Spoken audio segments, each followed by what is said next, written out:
O, tingnan niyo, yan ang preba. Diyan sila nadaan sa magandang daan na yan. O, tapos doon mabubulaga ka doon sa dulong yun. O, di ba ga? O, kita nyo ha, walang nagadaan diyan sa pangit na kalsada na yan, dini sa right side ko. Mabubulaga ka talaga doon pagpapunta ka dini sa Ilaya.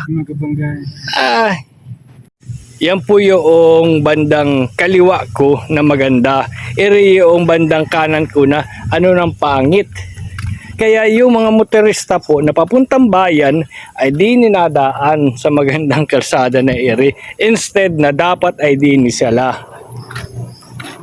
O gaya niyan, o tingnan mo at di ninadaan o. O. Yun, o nakita ninyo ang preba. Di ninadaan sila dahil iri magandang ano ay di ni lubak-lubak naman tingnan ninyo o.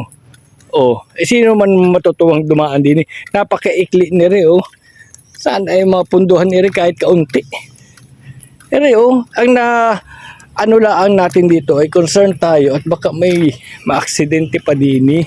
Dahil nabubulaga ang hani doon oh. Diyan sa area na ito, yan nabubulaga din eh. Dahil nadaan din eh yung mga papuntang buwak, yan diyan sa area na yan. Nadaan ay blind spot yan oh. Tingnan niyo. Ayan oh.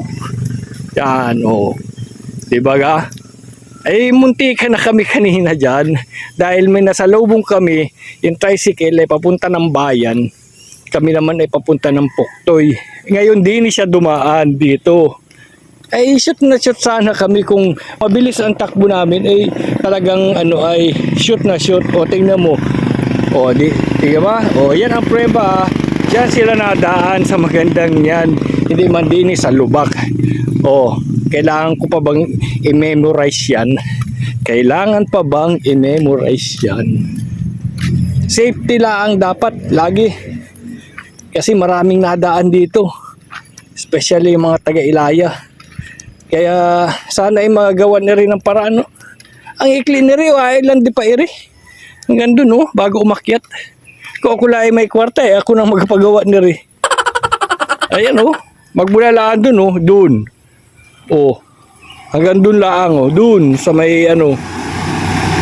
Kaunti lang iri, oh. Sana ay bigyang pansin po iri at talagang